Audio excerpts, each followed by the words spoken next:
Pour un service personnalisé et professionnel, contactez Paul Claveau, Denis Ely et Jonathan Barry, conseillers en sécurité financière du groupe Investors. Pour les rejoindre, composez le 1-418-456-1622.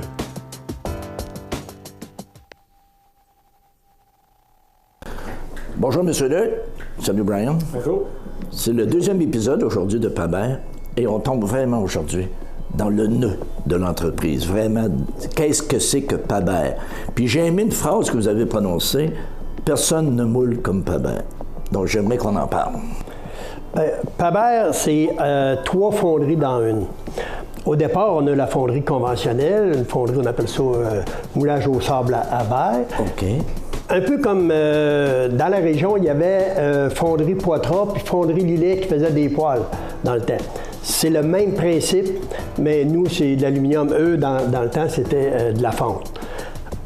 Par la suite, on a une division, une fonderie pour le moulage en moule permanent. C'est un moule en acier ou en fonte, puis on coule par gravité dans le moule, soit avec des machines qui basculent ou soit des machines fixes.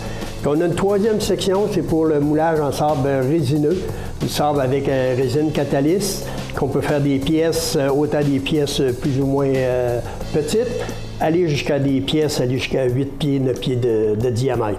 Et ça, c'est unique à Pabert, ça, là.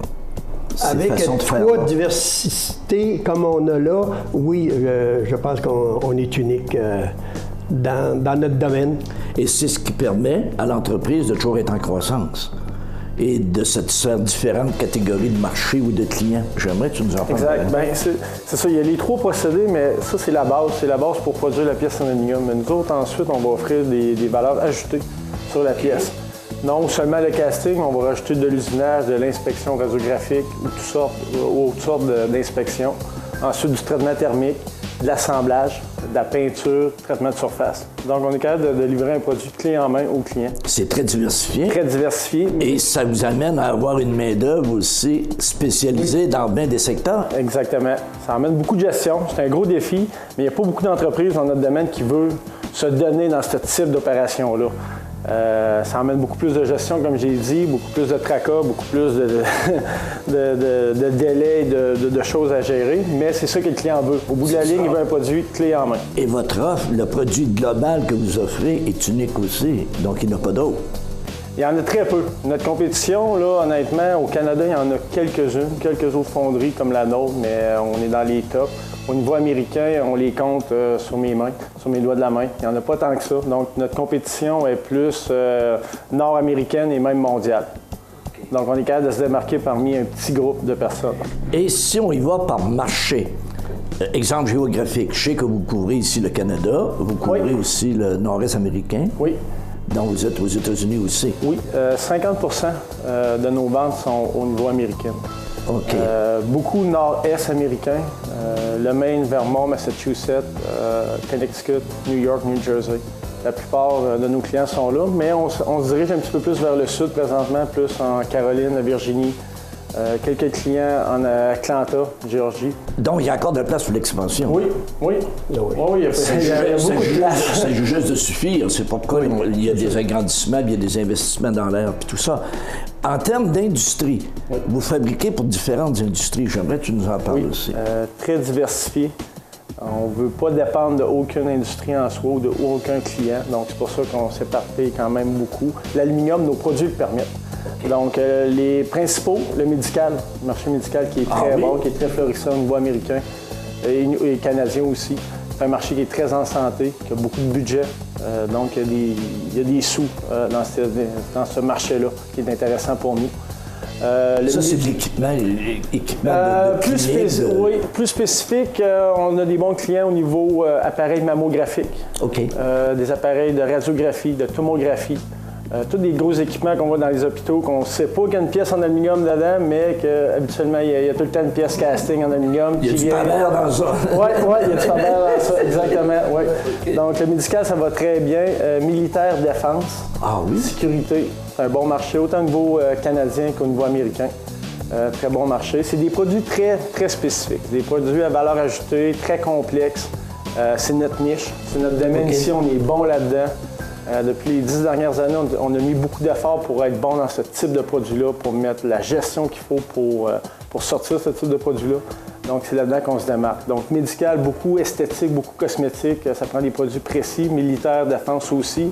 Ensuite, puis tu n'as pas droit à l'erreur dans l'un comme dans l'autre. Non, exact. Ça prend 100% de certification de nos produits.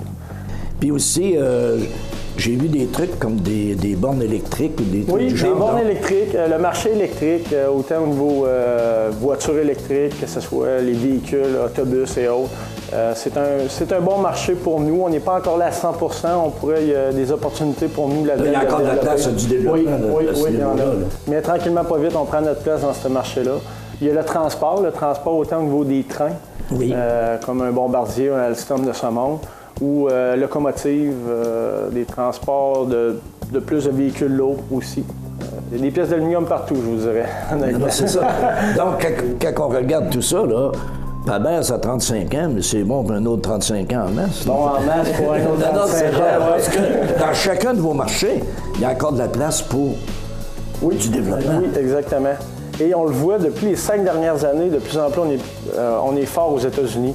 On est fort avec des clients qu'on a commencé avec des petits projets, que là, de fil en aiguille, on s'en vient avec des plus gros projets d'envergure, plus de volume, plus de complexité. Donc, les clients aiment ce qu'ils voient de Pabert, qu'est-ce qu'ils reçoivent comme produit, sont prêts à développer avec nous.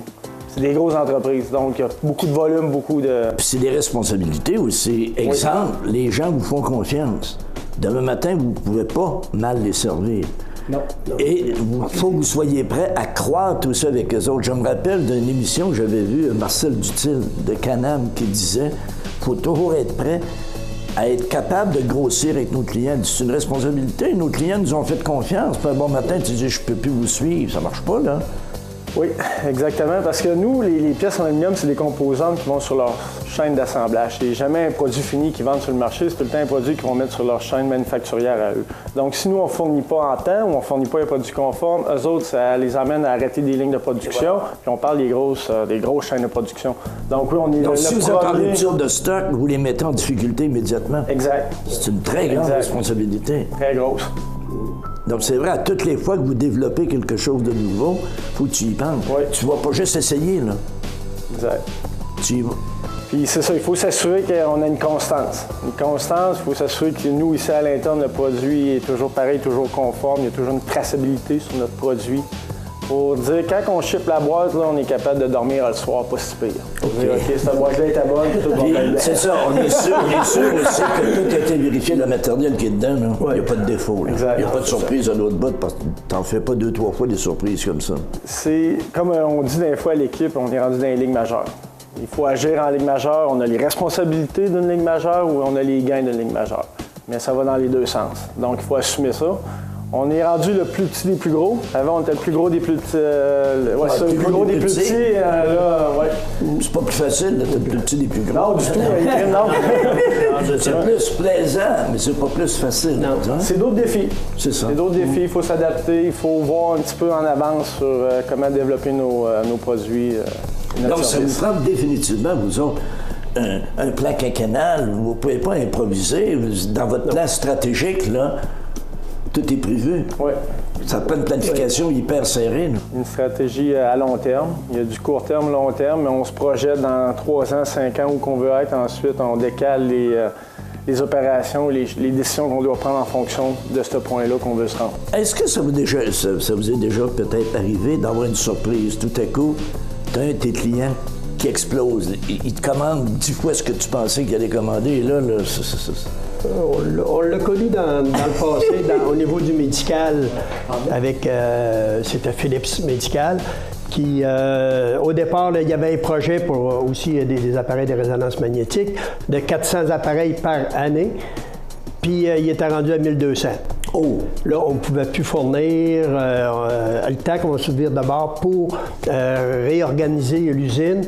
Là, il y avait eu le temps d'aller ailleurs. Okay. C'est-à-dire à ce moment-là, quand on était prêt, le client était rendu ailleurs parce qu'on n'a pas été capable de suivre. C'est pour ça que là, on essaie d'être proactif, anticiper un peu qu'est-ce qui s'en vient, par rapport à nos clients, par rapport aux connaissances que Brian a de ses clients et que les agents nous alimentent de leur Donc, la veille stratégique ici, c'est très important. De savoir voir venir les tendances, voir venir le développement, voir venir ces choses-là. C'est essentiel pour vous autres. Exact. Pas de veille stratégique, Pabert, il n'y a plus de Pabert. Bien, ça va être difficile. Ça va être très difficile parce que c'est ça. C'est quand on parle de capacité de production ou qu'on est rendu avec les équipements qu'on est rendu, il y a tout le temps des délais quand même. C'est des mois et des années avant d'être prêt à quelque chose. Donc, si on ne le prévoit pas d'avance, on va avoir du retard. Il faut rester proche des clients, il faut rester proche des gens. Des fois, je fais souvent des voyages d'affaires, non seulement pour vendre quelque chose, mais juste pour m'informer, pour avoir un pouls. Comment ça se passe chez vous? Okay, de cristalliser la relation aussi, de cimenter tout ça. Là. Exact. Ça me prend le plus d'informations possible pour, alimenter les ventes, oui, mais alimenter l'entreprise stratégiquement parlant. Qu'est-ce qu'on fait demain? C'est pour ça qu'on investit. Dans ce temps ici, on investit énormément. On a commencé le projet de robotique. Voilà, plus d'un an. Oui. Plus d'un an, puis on l'attend. D'ici 2 mois, il devrait être installé ici dans nos locaux. Ça a demandé de rehausser le toit d'une section d'usine. Puis là, ça demande d'agrandir l'usine. C'est ça, parce qu'on a agrandi par en dedans une couple de fois. Oui, c'est ça. Là. Mais là, on ne peut pas agrandir par en dedans. Il faut vraiment agrandir. Puis là, il y a une nouvelle division aussi. Et ça va devenir le sujet du 3e épisode. Donc, je vous remercie et on se voit pour le 3e épisode où on va parler de DLP, qui est un outil pour vous autres pour occuper encore plus le marché. À la semaine prochaine.